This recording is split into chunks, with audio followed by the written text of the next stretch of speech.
Welcome to Live at FWCS. We are here today for our first live session to answer some questions surrounding curriculum writing. My name is Matt Brandenberger. I'm one of the technology coordinators. I work with the Snyder family. And I'm here as well. This is Shannon Quigley. I work with the Northside family. We've also got Steve Armstrong running the Live at FWCS format. So your other tech coordinators, Rick Herber is with the Northrop family and Diana Fulton with the Southside family. So they will be able to answer questions as we go forward through these lives as well. So those of you that are with us right now, we got a couple comments in the section already that that you had to create a channel in order to do that. So if there's some of you that are watching right now and may not know how to do that, let me just show you up in the top right corner. If Shannon can go over to the screen and Steve will pull up her computer here. In the top corner, if you click on the button right there that says create or post a video, this is how you get to YouTube Live. Go ahead and click on that, Shannon. Wait till they can see it on the screen. Okay, there you go. Okay. And then you'll just want to click on go live, or I'm sorry, that would be if you actually were wanting to go live. I do not. Sorry, okay. So we do not want to go live there because we are already on. But that is where for you would be able to go in and set up your channel. That's just an initial thing you have to do to be able, I guess, to comment here. Otherwise, some of you might be watching just to get some new ideas and whatnot. So again, the purpose of this is really for us. Sorry, one thing. If you click on your little person here in the corner, you can click on your channel and then you can There we go. create it that way. Okay. So once your channel's set up, then you're able to actually comment. Otherwise, you can still watch. So we do have a few people watching here. We don't have any comments yet. If you have a comment that you want to make or a question for us, over on the right side of your screen in the chat section, you can type those up. I'll be monitoring those throughout our time together here and then address those, and we'll be able to kind of show those live to you as we go along. But kind of to get us started, we wanted to take you to the curriculum writing page and just remind you of where some resources are that you can get to. So on the makeup session page, we just created that under it's the bottom link there, the bottom page on the left hand side, 5-9 makeup session. We just recorded that earlier today. So for those of you that were unable to join us on the 9th, or if you loved it so much and you want to go back and watch another version of it, we do have that up there for you to watch as well. Under technology resources, still on the curriculum writing page, again, is where you're going to find all of the information that we had posted before. We're hoping that you'll be able to see that if you go down just a little bit, all of the posts that we have down below, all those resources, we're really hoping have been helpful for you. We've gotten some good feedback for people who have dove into those and enjoyed reading through some of the homework and whatnot. So. One thing we just kind of want to mention about these, that we have gotten a lot of requests about these documents, gaining access to them. And one thing to keep in mind is that if you are not signed into your FWCS Google account, you won't be able to see these documents. So if you click and request access, it does send me an email that says johnny.smith@gmail.com wants access, and we're not going to approve those at this time because we really want you to use your FWCS account to access any FWCS documents. So just go back and check and make sure the drive you're working with is your FWCS drive, and then you should be able to go back and refresh your page and see any of these links that you would want to check out. Good. Again, if you have questions throughout, please go ahead and leave those on the right side of the screen. Those will help us kind of know what are the things that you're wanting help with. I know there were several people during the live or during the sessions that we did on 5-9 who in their exit slip just said that they were wanting more help with the LMS. We can show you here in a minute our technology resource page that we have on the LMS that can provide you with some more help on that as well. But really hoping to even show you, kind of go over some of the tools again in Cami and Pear Deck that we've started introducing. Shannon, do you think it would be a good idea to maybe show them how to sign into their Google account? Is that something that maybe some people, like you said, have struggled with? Do we want to just kind of walk through Sure. what those steps look like?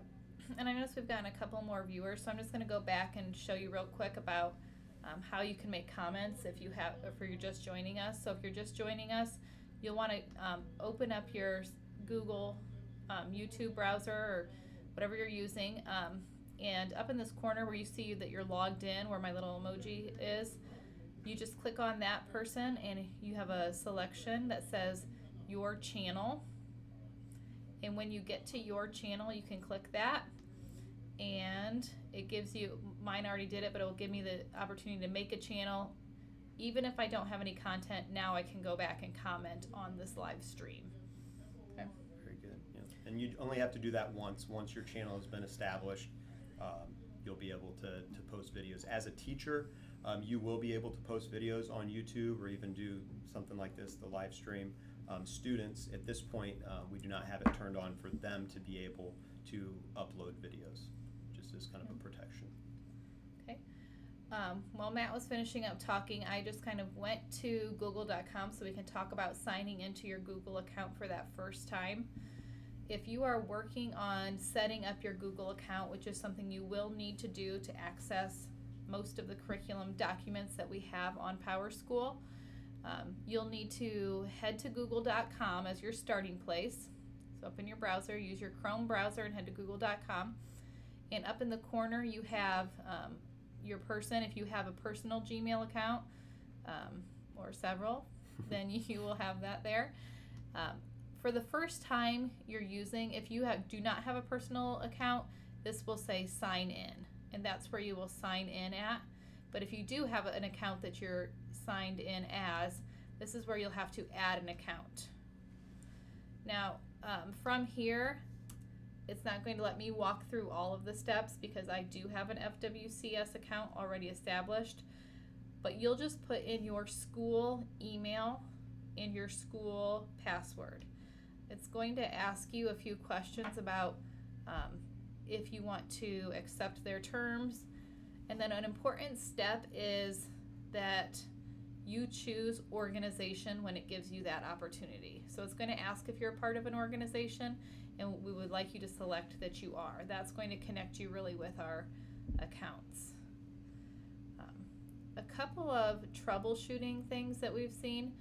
Some people are getting a Google temp account for some reason. So when they are dropping down to select their Google account, it will say your name but have this weird Google temp account email ending. If you are seeing that, we're going to ask you just to try to redo those steps. So go back and add an account again, but this time do the same steps and see if you can get yours established without that temp account ending. Okay. Any other topics? Yeah, the other thing, if you could show them, Shannon, if you just click on again on your emoji, go to the FWCS account that you have, so click on yours. And then when that comes up, this has been a source of a little bit of confusion for people where they're signed in, you are now in your FWCS account, but if you go to click sign in again, it's kind of like a dead button. It went back to your other one. So sometimes people think, well, it's not letting me sign into my FWCS account. But if you go to it, just click on the waffle there. They call that the waffle in Microsoft too. So that shows you all of your apps. So when we click on that, then it'll bring up Drive, and you can click Drive, and it will bring up all of your Google Drive that you have. And from there, you can get to all your documents by hitting New over on the left-hand side and go from there. But that was a source of confusion for a few people, and just wanted to point that out as well. This made me think too while I did this that even though I had just signed in with my FWCS account, sometimes since my Chrome syncs to a personal Gmail, it automatically defaults to my personal drive. So if you're noticing that, you just want to click that drop down and always make sure you're in your FWCS one, because now I see the logo here and I know I'm in the correct account. So that's sort of a problem for myself because I'm always in the wrong one, but you just have to switch back and forth. And another tip, like Shannon made her Bitmoji, her FWCS one, and just has a regular selfie for her other picture. It's kind of nice to be able to differentiate. I haven't been that smart, so my pictures look very similar, and I often get confused which account I'm in.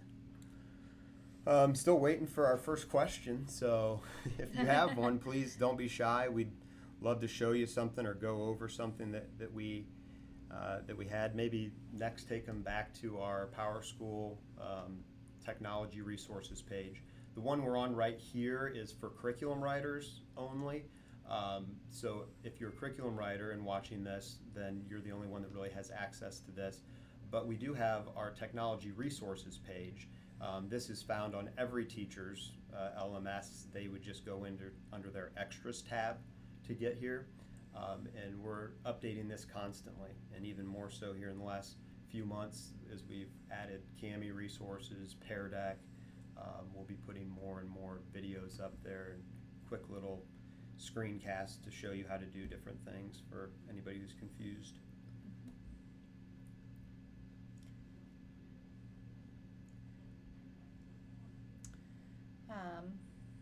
A couple other things, just thinking since I pulled up CAMI here. That's another thing just to make sure. I'm going to go to that camiapp.com. We've had a lot of people turn in their homework, so I think it's going fairly well for people who are signed in. Just make sure, again, when you sign in, this is another thing that you're always connected to your school Google Drive. Otherwise, it's going to ask you something about upgrading your account or giving you some more restrictive environment. And we have these paid accounts for the whole district, so go ahead and use them. This is something we hope you come familiar with before curriculum writing starts, and find some uses for it on before then, and maybe how you can use it with students as well. One thing we do want to keep in mind is, as we showed you, we really focused at the curriculum meeting about CAMI and Pear Deck, but just keeping in mind that those are not the only resources that we want you to use while you're creating content for students. There's a lot of great tools out there that we used on the digital resources page. Again, we think CAMI is going to be very powerful, but we don't want to overuse one digital tool so that kids don't get inundated or bored with what they're doing as well. Right. Let's maybe go back to that resources page and just to make sure everybody knows which one you're talking about. So from probably the easiest way to access it for you right now is just through the curriculum writing page, or class I should say, and then under the technology resources page there. It's at the very bottom in the middle. We have a link to it, and that's just, again, a site that we created called Curriculum Collaboration Digital Tools. It is a private site, so only with people within our district can view it. That's why it just made you choose your account again.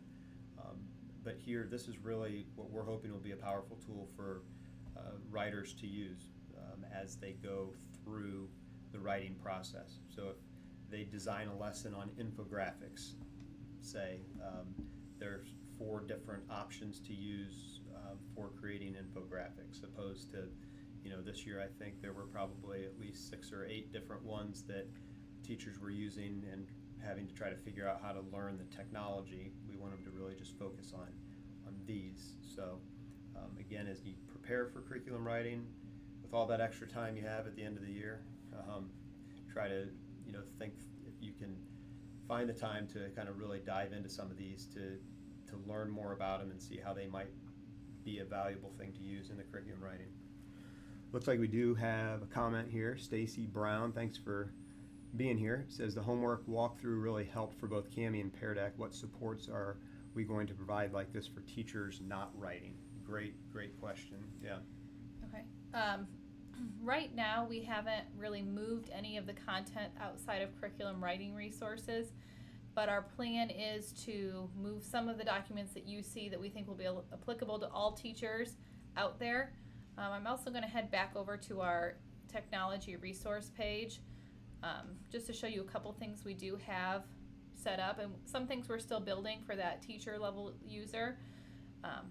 On the CAMI resource site, for example, this has a ton of videos and things that people can watch to get them started. So this one is just a quick video about getting started. Some of these are actually made from the CAMI company, so you can see really their settings and how they use it. There's great resources on here for specifically for math classrooms, specifically for pre-K. They show a pre-K class using it. So really a range of ideas for anything you could really want to do. There's a video that shows how to do it. But we also know people like to learn from kind of those walkthrough documents, so we'll move some of those out to the public site as well. Probably the other thing is that we will be offering PL in your building. If that's something that your building wants, you can contact your technology coordinator and we'll be happy to schedule some things, especially as we're rolling out these ideas as the school year starts. We're happy to come out and do those for you. Yeah, our focus really has been on May 9th and the curriculum writers, but you're exactly right. As we get closer to the beginning of the school year, we'll provide more and more resources online and coming in to do PLs in the building as well. That'll really be a focus for us as we start the new school year. Something we've just added to the CAMI page that we're working on is that we're kind of building a PL that can be self-directed. So getting started with CAMI, this really gives you step 1, step 2, step 3, step 4, give it a try. So it walks you through if you're doing this in your building and you don't have access to a tech coordinator that day, but you feel comfortable with somebody else leading it. This could be something that you walk through as a PL, and it really lays out the steps for you on how to do that. This is not published yet, so you won't see it on your end, but we are working to get some of those things ready for you all. Yeah, and I'd say we appreciate that feedback. Just you're not the first person that I've heard, and I can't take credit for it. I think it was Diana and Shannon that set up those homework pieces for the CAMI and Pear Deck, and those really were helpful. I think everybody kind of had that feeling, as did I the first time I saw some of these tools, is, you know, man, this is overwhelming. But really when you walk through how to use them, you start to kind of have those aha moments as a teacher, like, oh, I see how I can use this. I did want to share, I was at a building today and talking with a teacher who described that exact scenario where she was saying, I said, how's it going? Have you had a chance to dive into stuff? And she had said, I'll be honest with you, I was pretty overwhelmed after that meeting, but it really helped going through the homework. And then today she even was playing around with Pear Deck a little bit and getting students on there and trying out some of the different tools that are available with Pear Deck, and just absolutely loved it and is really excited about it. So I can't say how awesome that is as a coordinator to hear that, and how rewarding it is to see some of this come through. And so that's our hope, that you as writers will get excited about it and then be able to really embed some of these tools in the curriculum. And then in the fall, we'll have all these teachers excited about using these. So. I know Matt had mentioned at the meeting that there was on that curriculum collaboration page some additional resources. If you're just kind of a teacher thinking, how am I going to incorporate some of these things into writing, and I don't want it to be an additional process or additional work, these are some great resources to see how you can put those meaningful things that you're probably already doing with students in there. So this is a great site to just check out, or listen to some of these podcasts while you're driving to and from school, or whenever you get those free moments. But just to kind of make you aware, for example, on that Pear Deck page, we linked to this 20 ways to use Pear Deck to engage students in the classroom. So just by clicking on this link, you might get some ideas for Pear Deck that maybe you didn't think of before. So it gives you just ideas for how they can be incorporated into curriculum, rather than every class presenting with Pear Deck in that same way. So, you know, maybe you're doing vocabulary. They do have a vocabulary game on there that's kind of fun if you haven't tried that, or to use it as pre-assessments or retell what they've learned that day. So not everything has to be super involved, but just getting some good ideas for how you can use some of these tools. Kind of along those lines, since you're there, on Pear Deck, question from Tyler Selhorn says, I'm curious to go deep with the different Pear Deck variations. So maybe kind of just show some of the resources. I know Pear Deck is really great, the community of people that are on there that show and give sample lessons that they have done. One thing that you might not have gone to yet is if you haven't, we log into Pear Deck using Google Slides, but you all can go to peardeck.com and actually get some more resources from that site. So you'll just go to the teacher login, and from there you'll put in your email address and password, and then you'll have a little crown on top of you that shows that you're a premium member. And this has a lot of, this is where you can, it will also be storing your Pear Deck presentations, but this is also where you can get some of the data for what happened during your sessions. So you can see all my sessions here, and it gives me options to export data and end the session, export the data into Excel or Sheets views. But that's just a good tool, and their help section is pretty great. They have a lot of ideas for how they've used it. But the other thing they're developing, and I think will roll out this summer, is there is something called the Pear Deck Orchard. So if you click on Pear Deck Orchard and go to this examples, decks in the Orchard and beyond, it does give you some examples of other Pear Decks that teachers have created. So they've got elementary examples, middle school, and high. Now there's not a ton of examples on here right now, but it's my understanding that they are in the process of building a more robust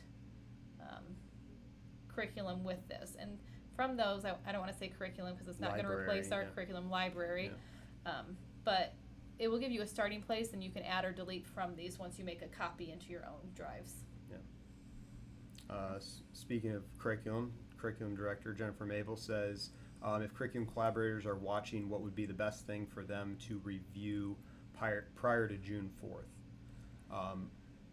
I guess for me, answering that question, I would really encourage them to dig into that resources page that we showed, because again, as Shannon said earlier, a lot of the feedback that we've heard, and even kind of looking at the homework piece for that, I think a lot of people are thinking that the Pear Deck and the Kami and the Google is going to be like primarily what they're doing their writing around. And while we think those are going to be very valuable tools, those are just three in a whole, gamut of lots of tools that are available to them through that site. So I would encourage them to start there. Mm-hmm. What about you? I agree. I think that being comfortable with how the LMS works would be another great. So if you haven't been through that LMS training or haven't really dove in this year, go ahead and go back to our technology resources and check in on that Power School Learning resource site. There's a video here that walks you through really the functionality of the LMS. That will be helpful for everyone. But then really, I guess for me, just to kind of my advice is to think about what is the best way to use this digital content with whatever curriculum you are writing, because we are excited about these tools and we think they're going to be great for students, but we want to make sure they're entering your curriculum in a way that's meaningful and is going to impact learning for students. So thinking about how you can use these in the best ways with students. Yeah, I totally agree, and I'm glad you brought that up, because that was a question that we saw quite a bit on the exit slips as well, is just needing more experience with the LMS. And we have varying levels of comfortability, I'd say, throughout the district, from people who really have not used the LMS for anything more than accessing the curriculum to people who have adopted it into their classroom and are using it every day. So again, kind of the big picture idea of what we're trying to do in the end is to help more teachers move to that level of being able to use it every day in their classroom by making it easier to access. So as curriculum writers, and I think that's probably a little bit intimidating for some that maybe aren't familiar with the LMS, we'll be helping provide help for you right away. We'll be there the first day of curriculum writing. We're going to be presenting then, I believe, on the 6th to kind of talk more about the logistical, how all the information will kind of be put into the LMS. But we'll be there throughout June to kind of help answer those questions, and really think that once everybody kind of dives into it, everybody will get a lot more comfortable with it. Any other live questions? Let's see, other live questions. Tyler Selhorn has another question. He says, is there a wiki or a best practices blog that we can contribute to as we learn? Great question. We don't really have anything like that set up right now, but I would say that's something to think about. Would be a great, discussion board to maybe create on the LMS to kind of be able to bounce ideas off of each other. But collaboration, we want to be a big piece of the curriculum writing process. That's a good idea. We do have on our teacher technology resource page a Teachers Helping Teachers page where you can submit ideas, and I think we've had a few people do that this year, but that would be a great place to, if you have something you want to share district-wide, but we could also create something similar on our curriculum writing page. That way within those writing communities you can share content as well. That's a good idea.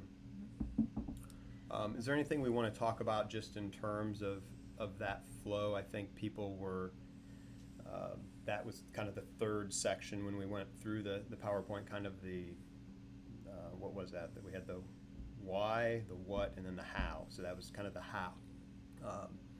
I think we've tried to do our best to kind of explain that in terms of being pretty much, I think the easiest way to think about it is if you're creating something that is in the Microsoft environment, then it's going to go into that SharePoint. Same as if you were a curriculum writer last year, that's where you put it. It's going to be the same thing again this year.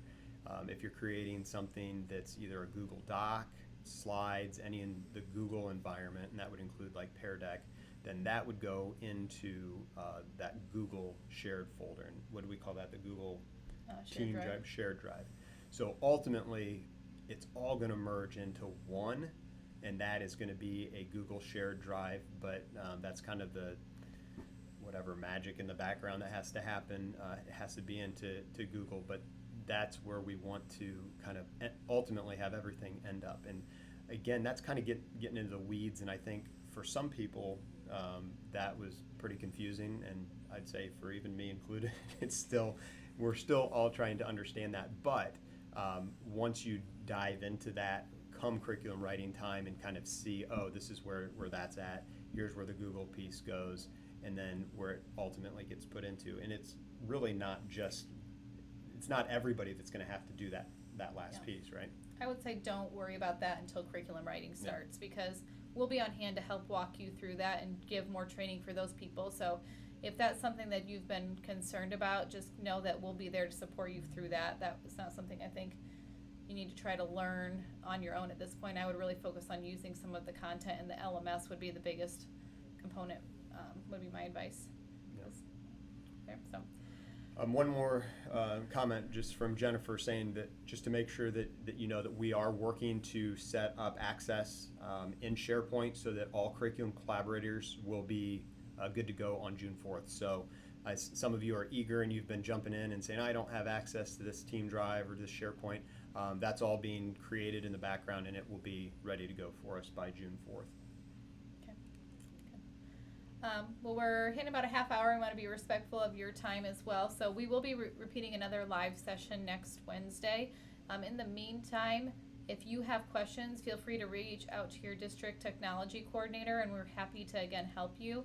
I'll just go ahead and repeat.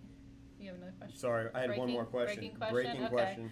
We want to make sure we get to all of them. And Stacy Brown, you've been faithful. You were here from the start, so we will make sure we honor your question. You said, will classroom teachers just link on the LMS classroom page even for Google items? So maybe a little bit of confusion there on how that linking part. So the classroom teachers will have a link, And that will be basically a student page, if I'm saying that correctly. So Mhm. that page will include all kinds of items. It might include a Google Doc. It could include a Word document that's just downloadable. But that will be on the teacher page. They'll just click that link and they'll be able to bring up a student page to put directly onto their own personal page, if that makes sense. Did I explain that well? I think so. Okay. So Okay. if you have any other questions about that, Stacy, follow up with one of us. We're happy to kind of talk you through that or walk you through it. So. Okay. One more quick note, if you have not signed up for Ignite on July 16th at Northside High School, that is another great opportunity for learning digital tools. The bit.ly to get there is just bit.ly/ignitefwcs, and that will take you to the site to register. We've also got that posted in various locations, but I would encourage, if you are talking to teachers about things that are coming after the summer curriculum writing, this would be a really great opportunity for them to get a head start on what that's going to look like for them. So if you know people are apprehensive or excited, then be sure to suggest them attending Ignite, because I think they'll get a lot of valuable information that day. Yeah, we'll be releasing that lineup, I think, soon, but it's really exciting. I mean, we've got 5 concurrent sessions, each with about 20 different options for people to go to. Mm-hmm. So from the most basic stuff to more advanced things, I think there's a little bit of something for everyone. So Yep. please think about joining us. All All right. Anything else? We're good? Any think we're questions? good. Okay. Thank you so much for taking time to join our session. See you next time.